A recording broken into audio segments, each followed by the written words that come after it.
આ ઘરની વચ્ચે દિવાલ ચણાઈ ગઈ હતી. ભાઈ ભાઈ સાથે દુશ્મનાવટ કરી રહ્યા હતા. બધાની નજર એક જૂના પટારા પર ટકેલી હતી, કારણ કે દરેકને લાગતું હતું કે એ પટારામાં બાપુજીનો છુપાવેલો સોનાનો ખજાનો છે. પણ જ્યારે પટારો ખુલ્યો ત્યારે બધાના પગ તળિયે જ જમીન ખસી ગઈ. આખું ઘર સ્તબ્ધ થઈ ગયું. જાણવા માગો છો પટારામાં શું હતું? તો વિડીયો પૂરી જરૂર જુઓ. અને આ ચેનલ પર નવા છો તો ચેનલને સબસ્ક્રાઈબ જરૂરથી કરજો. સવારના 7 વાગ્યા હતા અને પક્ષીઓનો કલરવ સંભળાતો હતો.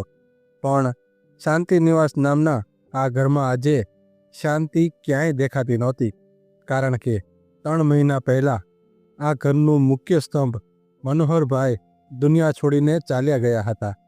અને એમના જવાથી ઘરની હસતી ખેલતી સવાર જાણે ક્યાંક ખોવાઈ ગઈ હતી.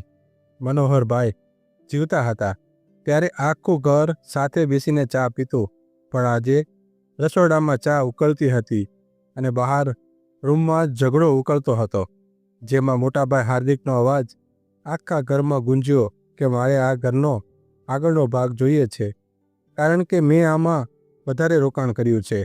ત્યારે સંદીપે ગ્લાસ પછાડતા કહ્યું કે હાર્દિકભાઈ, બાપુજીના ગયાને હજુ માંડ 100 દિવસ થયા છે અને તમને ભાગલાની પડી છે અને રોકાણની વાત કરો છો. બાપુજીએ જે ખેતર વેચીને તમને શહેરમાં દુકાન કરી આપી હતી એનું શું? આ સાંભળી હાર્દિકની પત્ની નમ્રતા રસોડામાંથી બહાર આવી અને બોલી કે જુઓ દેવરજી, એ તો બાપુજીની મરજી હતી, પણ હવે જે છે એમાં સરખો હિસ્સો પડશે અને અમે કાંઈ ઓછું લેવાના નથી. બીજી બાજુ રૂમમાં પથારીવશ વનિતાબેન આ બધું સાંભળી રહ્યા હતા અને એમની આંખોમાંથી અશ્રુધારા વહેતી હતી. જે હાથોએ આ બંને દીકરાઓને કોળિયા ખવડાવ્યા હતા એ જ હાથો આજે ધ્રુજી રહ્યા હતા. તેમને યાદ આવ્યું કે કેવી રીતે મનોહરભાઈએ એક રૂપિયો બચાવીને આ પાક્કું મકાન બનાવ્યું હતું. તે સમયે ઘરમાં શાક લેવાના પણ પૈસા નહોતા, છતાં મનોહરભાઈ કહેતા હતા કે વનિતા જોજે, આપણા દીકરાઓ રાજ કરશે. આજે એ જ દીકરાઓ ઘર પર રાજ કરવા માટે બાપુજીની આબરૂના લીરે લીરા ઉડાડી રહ્યા હતા. બહાર પાડોશીઓ એકઠા થવા લાગ્યા હતા અને જમના કાકી બાલ્કનીમાંથી બોલ્યા કે જોયું, લક્ષ્મી આવી એટલે લક્ષણ ગયા. બિચારી વનિતાને કેવા દિવસો જોવા પડે છે. ઝઘડો વધતો જતો હતો અને વાત હવે માત્ર મકાનની નહોતી, પણ વાત વાસણો, સોફા અને ફ્રીજ સુધી પહોંચી ગઈ હતી. સંદીપની પત્ની રિયાએ કહ્યું કે જો આ મોટો ફ્રીજ અમને નહીં મળે તો હું આ ઘરમાં ડગલું નહીં મૂકું. વચ્ચે વનિતાબેને ધીમા અવાજે બૂમ પાડી કે હાર્દિક, સંદીપ, અહીં આવો બેટા. પણ તેમનો અવાજ એ ઝઘડાના ઘોંઘાટમાં દબાઈ ગયો. ઘરની વહેંચણીની વાતો વચ્ચે હવે એક નવો વળાંક આવ્યો હતો. મકાન અને જમીનના ભાગલા તો કાગળ ઉપર થઈ રહ્યા હતા, પણ ઘરના એક ખૂણામાં પડેલો એ ભારેખમ લાકડાનો પટારો હવે બંને વહુઓના નિશાના પર હતો.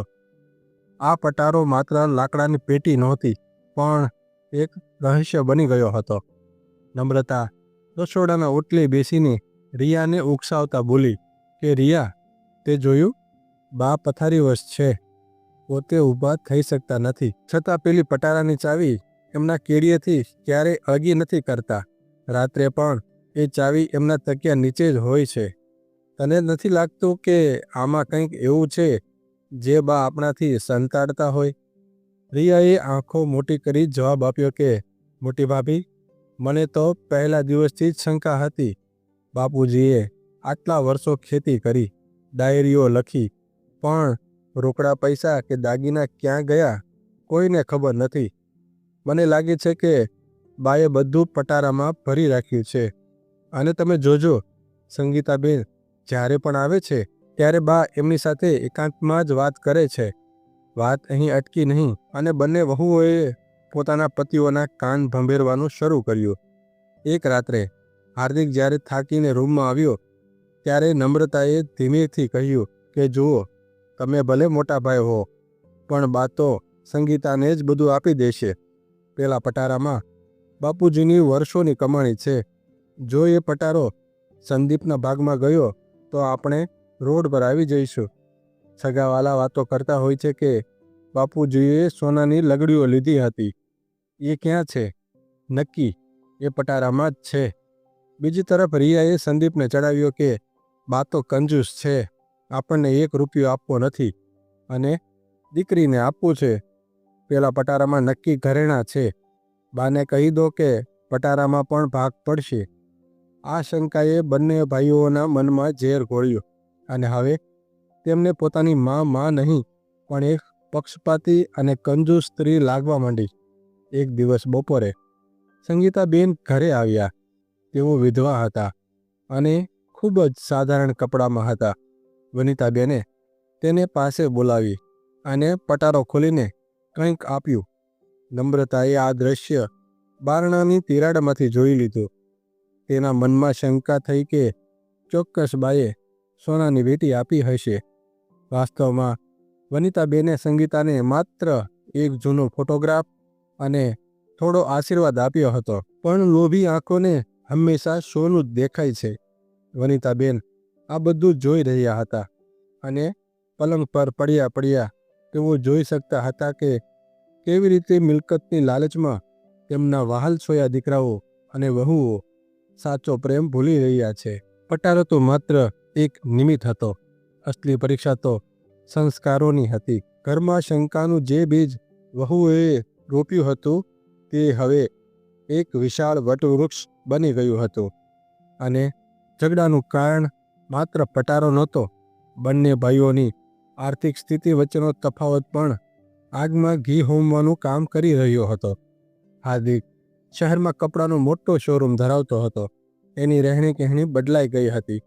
મોંઘી ગાડી, બ્રાન્ડેડ કપડાં અને મોજ મજા. બીજી તરફ સંદીપ ગામમાં રહીને દૂધનો ધંધો કરતો હતો. મહેનત ખૂબ હતી પણ કમાણી હાર્દિકની સરખામણીએ ઓછી હતી. સંદીપની પત્ની રિયાને આ વાત ખટકતી હતી. તેને લાગતું હતું કે બાપુજીએ હાર્દિકને શહેરમાં સેટ કરવા માટે વધારે પૈસા આપ્યા હતા, જ્યારે સંદીપને માત્ર ગાયો અને ભેંસો પધરાવી દીધી. એક સાંજે જમતી વખતે વાત વણસી. સંદીપે ધીમેથી કહ્યું કે મોટાભાઈ, હવે દૂધના ધંધામાં મશીનરી નાખવાની જરૂર છે. બાપુજીએ જે ખેતર તમારા શોરૂમ માટે વેચ્યું હતું એના બદલામાં હવે તમારે મને થોડી મદદ કરવી જોઈએ. હાર્દિકે ઠંડા કલેજે જવાબ આપ્યો કે જો સંદીપ, ધંધો એની જગ્યાએ છે અને સંબંધ એની જગ્યાએ. મારો શોરૂમ મેં મારી આવડતથી ચલાવ્યો છે. બાપુજીએ જે આપ્યું એ તો બધાને સરખું જ આપ્યું હતું. આ સાંભળીને નમ્રતા બોલી ઉઠી કે અને સંદીપભાઈ, ભૂલશો નહીં કે બાની સેવા અને દવાનો ખર્ચ પણ મોટે ભાગે અમે જ ઉપાડીએ છીએ. સંદીપ તરત બોલ્યો, સેવા તો હું ને રિયા કરીએ છીએ, તમે તો માત્ર પૈસા મોકલીને છૂટી જાઓ છો. અને બસ વાત વણસી ગઈ અને જૂના વેરઝેર અને મનદુખ બહાર આવવા લાગ્યા. વનિતાબેન બીજા રૂમમાં પથારી પર પડ્યા હતા. દિવાલની પેલે પારથી આવતા આ શબ્દો તેમના કાનમાં ગરમ શીશાની જેમ ઉતરતા હતા.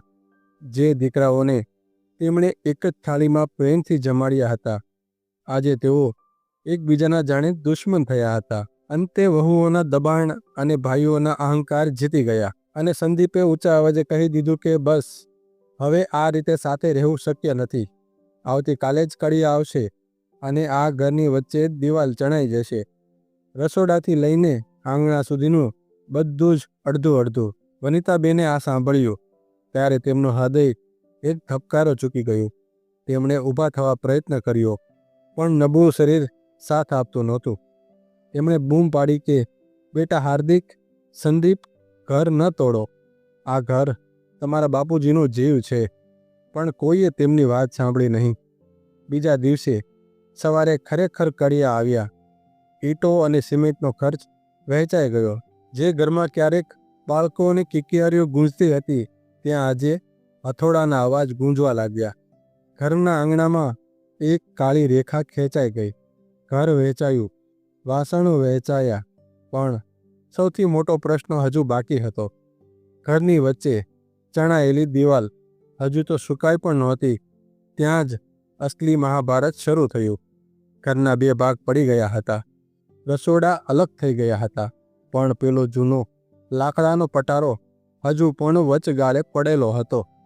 એ પટારો જાણે કોઈ કિંમતી ખજાનો હોય તેમ બંને પક્ષો તેના પર કબજો મેળવવા આતુર હતા. સવારના 9 વાગ્યા હતા. હાર્દિકે 2 મજૂરોને બોલાવ્યા અને કહ્યું કે આ પટારો ઉપાડીને મારા રૂમમાં મૂકી દો. હજુ તો મજૂરો પટારાને હાથ લગાવે તે પહેલાં જ સંદીપ દોડી આવ્યો અને મજૂરનો હાથ પકડી લીધો કે ખબરદાર, જો આ પટારાને અડ્યા છો તો આ પટારો બાપુજીના બેઠક રૂમની નજીક છે અને હવે આ હિસ્સો મારો છે, એટલે પટારો પણ મારો જ ગણાય. હાર્દિક લાલચોળ આંખે બોલ્યો કે સંદીપ, તારી હિંમત કેવી રીતે થઈ? હું ઘરનો મોટો દીકરો છું. પરંપરા મુજબ વડવાઓની મિલકત પર પહેલો હક મારો હોય અને આ પટારો તો બાના લગ્નનો છે, એટલે એના પર તો મારો જ અધિકાર રહેવાનો. નમ્રતા અને રિયા પણ મેદાનમાં આવી ગઈ હતી. નમ્રતાએ ટોણો મારતા કહ્યું કે રિયા, તારા પતિને સમજાવી દે. બાપુજીનું જે ખેતર વેચ્યું હતું એનાથી તો ધરાયા નથી. હવે બાના પટારા પર નજર બગાડી છે. અમને ખબર છે કે એમાં સોનાના ઘરેણાં છે, એટલે જ તમે આટલા ઉછળો છો. રિયાએ વળતો પ્રહાર કર્યો કે સોનાના ઘરેણાં હશે એટલે તો તમે મજૂરો બોલાવ્યા છે, અને બા તો સંગીતાબહેનને છુપી રીતે બધું જ આપી દેતા હતા. હવે જે વધ્યું છે એમાં અમે અડધો ભાગ લઈને જ જંપીશું. કાં તો પટારો અડધો વેચાશે, કાં તો એની કિંમત અડધી થશે. ઝઘડો એટલો ઉગ્ર બન્યો કે આજુબાજુના પડોશીઓ ફરી વળ્યા. કોઈ હસતું હતું તો કોઈ અફસોસ કરતું હતું. બાળકો રડી રહ્યા હતા. ઘરમાં જાણે કોઈ યુદ્ધનું મેદાન બની ગયું હતું. વનિતાબેન પથારીમાં પડ્યા આ બધું સાંભળી રહ્યા હતા. એમના માટે આ પટારો માત્ર લાકડું નહોતું, પણ તેમના જીવનભરની મૂડી હતી. તેમને એ દિવસ યાદ આવ્યો જ્યારે તેમના પિતાએ આંખમાં આંસુ સાથે આ પટારો આપ્યો હતો અને કહ્યું હતું કે બેટા, આમાં તારા સંસ્કાર સાચવજે. અને આજે એ જ સંસ્કારોની હરાજી તેમના જ સંતાનો કરી રહ્યા હતા. હાર્દિકે જોરથી પટારાને ધક્કો માર્યો કે આજે તો આનો ફેસલો થઈને જ રહેશે. જો આ પટારો મને નહીં મળે તો હું આ ઘર સળગાવી દઈશ. સંદીપે પટારા પર પગ મૂકી દીધો કે જોઈએ કોણ લઈ જાય છે. આ તણાવ વચ્ચે વનિતાબેનના હૃદયમાં એક અજીબ શાંતિ છવાઈ ગઈ. એમણે સમજી લીધું કે જો આજે તેઓ ચૂપ રહેશે તો આ પટારો નહીં પણ આ પરિવાર હંમેશા માટે તૂટી જશે. તેમણે પૂરી તાકાત ભેગી કરીને ચીસ પાડીને બોલ્યા કે બસ, બંધ કરો આ બધું. આખો ઓરડો એક ક્ષણ માટે સ્તબ્ધ થઈ ગયો. બધાની નજર પથારી તરફ ગઈ. વનિતાબેન ધ્રુજતા હાથે બેઠા થવાનો પ્રયત્ન કરી રહ્યા હતા.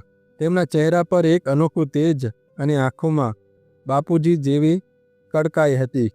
બધાના શ્વાસ અદ્ધર હતા. વનિતાબેન ધ્રુજતા પગલે દિવાલનો સહારો લેતા લેતા પટારા સુધી પહોંચ્યા.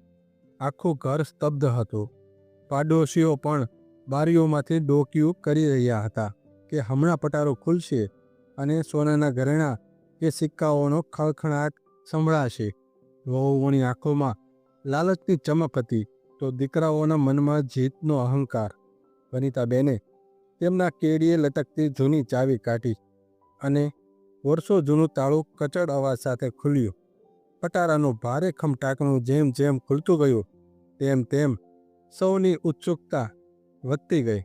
પણ જેમ જ પટારો ખુલ્યો, સૌના ચહેરાના રંગ ઉડી ગયા. પટારામાં કોઈ સોનાની લગડીઓ નહોતી, કોઈ હીરા જવાહરાત નહોતા અને કોઈ રોકડ રકમ પણ નહોતી. ત્યાં તો માત્ર જૂના કપડાં અને કેટલીક સામાન્ય વસ્તુઓ પડી હતી.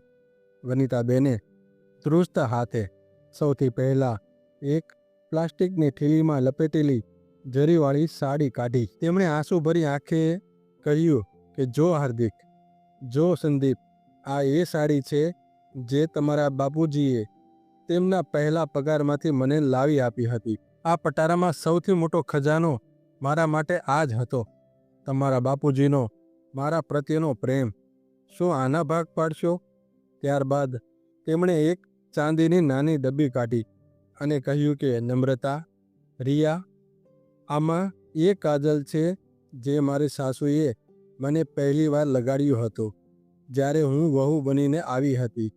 તેમણે કહ્યું હતું કે બેટા, આ ઘરની આબરૂ હવે તારા હાથમાં છે. આજે એ આબરૂ તમે શેરીએ લાવી દીધી.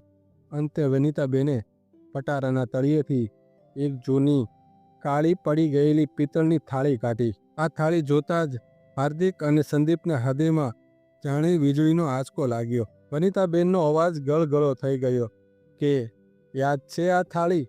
તમે બંને નાના હતા ત્યારે આ એક જ થાળીમાં સાથે જમવા બેસતા.